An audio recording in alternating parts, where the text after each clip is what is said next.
Breaking చూస్తున్నాం. Greater Hyderabad municipal corporation mayor Gadwal Vijayalakshmi Congress లో చేరేందుకు సిద్ధమయ్యారు. ఇవాళ సీఎం రేవంత్ రెడ్డి సమక్షంలో పార్టీలో చేరనున్నారు. మేయర్ విజయలక్ష్మితో పాటు 10 మంది బీఆర్ఎస్ కార్పొరేటర్లు కాంగ్రెస్ లో చేరనున్నారు. టీపీసీసీ ఇన్ఛార్జ్ దీపాదాస్ మున్షి మేయర్తో శుక్రవారం భేటీ అయ్యి పార్టీలోకి ఆహ్వానించారు. కాంగ్రెస్ పార్టీ ఆహ్వానంతో ఆమె కార్యకర్తలతో చర్చించి హస్తం గుడికి చేరేందుకు సిద్ధమయ్యారు. ఇక మేయర్ 10 మంది కార్పొరేటర్ల చేరికతో జీహెచ్ఎంసీ కౌన్సిల్లో కాంగ్రెస్ కార్పొరేటర్ల సంఖ్య బలం పెరగనుంది.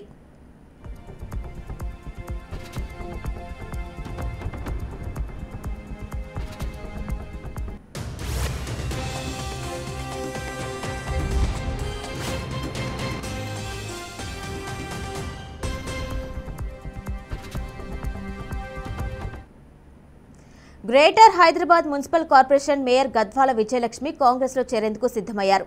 ఇవాళ సీఎం రేవంత్ రెడ్డి సమక్షంలో పార్టీలో చేరనున్నారు. మేయర్ విజయలక్ష్మితో పాటు 10 మంది బీఆర్ఎస్ కార్పొరేటర్లు కాంగ్రెస్ లో చేరనున్నారు. టీపీసీసీ ఇన్ఛార్జ్ దీపాదాస్ మున్షి మేయర్తో శుక్రవారం భేటీ అయి పార్టీలోకి ఆహ్వానించారు. కాంగ్రెస్ పార్టీ ఆహ్వానంతో ఆమె కార్యకర్తలతో చర్చించి హస్తం గుడికి చేరేందుకు సిద్ధమయ్యారు. ఇక మేయర్ 10 మంది కార్పొరేటర్ల చేరికతో జీహెచ్ఎంసీ కౌన్సిల్లో కాంగ్రెస్ కార్పొరేటర్ల సంఖ్య బలం పెరగనుంది. దీనిపై మరింత సమాచారం మా ప్రతినిధి క్రాంతి అందిస్తారు. క్రాంతి, చెప్పండి, ఈ రోజు మేయర్ గద్వాల విజయలక్ష్మి అలాగే ఆవిడతో పాటు 10 మంది కార్పొరేటర్లు కూడా కాంగ్రెస్ లో చేరుతున్నట్టు తెలిసింది. ఫుల్ డీటెయిల్స్ ఇవ్వండి.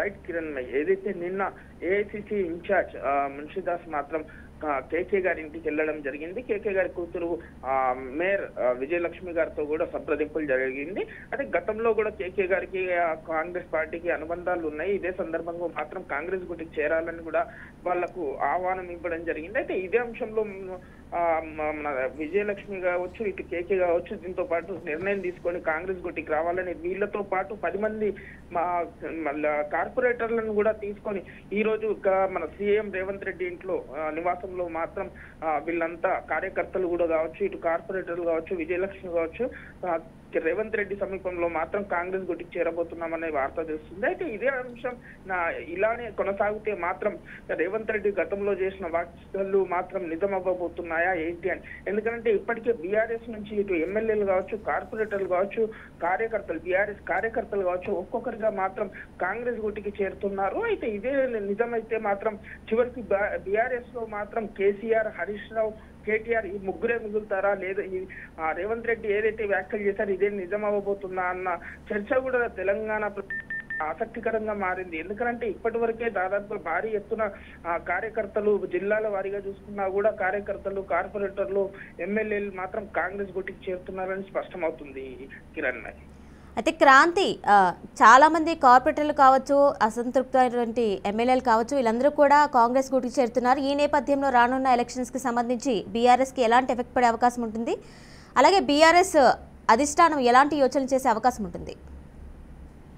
రైట్ కిరణ్, ప్రస్తుతానికి ఇప్పటికీ నిన్న కావచ్చు, మొన్న కేసీఆర్ చేసిన వ్యాఖ్యలు, ఎందుకనంటే బీఆర్ఎస్ పార్టీని వీడి వెళ్ళకూడదు, బీఆర్ఎస్ పార్టీలో ఉంటే మీకు భవిష్యత్తు ఉంటుంది అనేసి, లేదు అంటే కొంతమంది ఎమ్మెల్యేలతో కావచ్చు, ఇటు దానం నాగేందర్, ఖైరతాబాద్ ఎమ్మెల్యే దానం నాగేందర్ కావచ్చు, మిగతా ఎమ్మెల్యేలు కార్యకర్తలతో కూడా కేటీఆర్ కూడా సంప్రదింపులు చేసి వాళ్ళని బుజ్జగిస్తున్న సమయంలో కూడా వాళ్ళు చివరికి మాత్రం బీఆర్ఎస్ పార్టీని వీడి కాంగ్రెస్ గుటికి చేరాలని మాత్రం స్పష్టంగా అర్థమవుతుంది. ఎన్నికల సమయంలో మాత్రం, ఎందుకంటే త్వరలో పార్లమెంట్ ఎన్నికల సమయంలో మాత్రం భారీ ఎత్తున మాత్రం బీఆర్ఎస్ కార్యకర్తలు, ఎమ్మెల్యేలు మాత్రం కాంగ్రెస్ గుటికి చేరుతున్నారు. ఇదే కనుక నిజమైతే, ఎందుకంటే ప్రస్తుతానికి ఉన్న తెలంగాణ ప్రజలంతా అందరి చూపు కాంగ్రెస్ వైపే అనేసి మొగ్గు చూపుతున్నారు. ఎందుకంటే బీఆర్ఎస్ అసెంబ్లీ ఎన్నికల్లో కూడా ఇదే నిజమైంది, కాంగ్రెస్ కే మొగ్గు చూపారు తెలంగాణ ప్రజలంతా.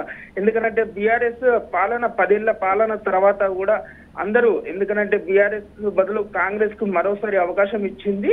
అదే ఎందుకంటే ఇప్పటికే కాంగ్రెస్ ప్రభుత్వం కూడా ఇచ్చిన హామీలన్నీ నెరవేరుస్తూ ప్రజల్లో, ఎందుకంటే ఇప్పటికే రేవంత్ రెడ్డి కూడా వ్యాఖ్యలు ఇచ్చాడు. ఎందుకంటే రాబోతున్న ఎన్నికల్లో మాత్రం ఉదయం 7 గంటల నుంచి సాయంత్రం 6 గంటల వరకు మాత్రం గల్లీ నుంచి ఢిల్లీ వరకు ప్రతి ఇంటికి మన కాంగ్రెస్ ప్రభుత్వం ఇచ్చిన హామీలన్నీ నెరవేరుతున్నాయని తెలంగాణ ప్రజలు కూడా అందరూ నమ్ముతున్నారు. దాన్ని నిజం చేయాలని కూడా కార్యకర్తలకు కావచ్చు, ఇటు ఎమ్మెల్యే ఎమ్మెల్యే కంటెస్టెంట్లకు కావచ్చు ప్రతి ఒక్కరికి మాత్రం ఆదేశాలు జారీ చేయడం జరిగింది. ఎందుకంటే ఇదే రేవంత్ రెడ్డి కావచ్చు, రేవంత్ రెడ్డి టీం కావచ్చు, ఇటు కాంగ్రెస్ ముఖ్య నాయకులు కావచ్చు, రాబోతున్న ఎన్నికలకు మాత్రం ప్రతి ఒక్క కంటెస్టెంట్ దగ్గర నుంచి కూడా చాలా కీలకమైన మన నిర్ణయాలు తీసుకుంటున్నారు. దాన్ని ఎందుకంటే అసెంబ్లీ ఎన్నికల కంటే పార్లమెంట్ ఎన్నికల్లో మాత్రం అత్యధిక మెజారిటీతో గెలవాలన్న దేంతో పనిచేస్తున్నారని మాత్రం స్పష్టంగా అర్థమవుతుంది కిరణ్. మరి అయితే క్రాంతి, గతంలో అయితే రేవంత్ రెడ్డి మేము గేట్లు తెరిస్తే గనక ఖచ్చితంగా బీఆర్ఎస్ నుంచి చాలా మంది కాంగ్రెస్ లోకి వస్తారు, జాయిన్ అవుతారు, కానీ మేము చేరికల్ని స్వాగతించమని ఒక స్టేట్మెంట్ అయితే పాస్ చేశారు. ఈ నేపథ్యంలో రానున్న ఎలక్షన్స్ ని టార్గెట్ చేసుకొని ఆయన చేరికల్ని స్వాగతిస్తున్నారు అనుకోవచ్చా? రైట్ కిరణ్, ప్రస్తుతానికైతే రేవంత్ రెడ్డి వ్యాఖ్యలు ఏదైతే చేశారో గేట్లు తెరిచాము, ఇంకా అందరూ రావడానికి సిద్ధమని. ఎందుకంటే ఇప్పటికే మనం చూస్తే మల్లారెడ్డి విషయంలో కూడా మల్లారెడ్డి కూడా గతంలో కాంగ్రెస్ కొంతమంది ముఖ్య నాయకులతో భేటీ అవ్వడం జరిగింది కాంగ్రెస్ గూటికి రావడానికి.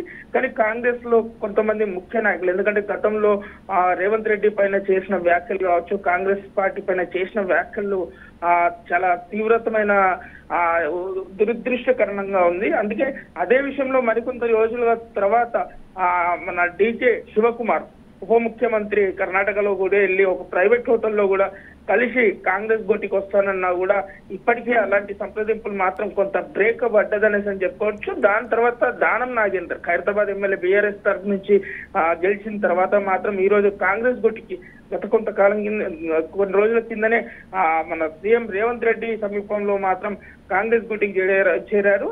అదే విధంగా రంజిత్ రెడ్డి కావచ్చు, ఇలా ఎంతో మంది నాయకులు మాత్రం ఒక్కొక్కరుగా మాత్రం బీఆర్ఎస్ పార్టీకి చేరుతున్నారు. ఒకవేళ ఇదే నిజం కనుక జరిగితే రేవంత్ రెడ్డి వ్యాఖ్యలు నిజమవబోతున్నాయా అన్న కొంత అంశం మాత్రం చాలా చర్చానీయాంశంగా మారిందని కూడా చెప్పుకోవచ్చు Kiran bhai. Right Kranti, thank you.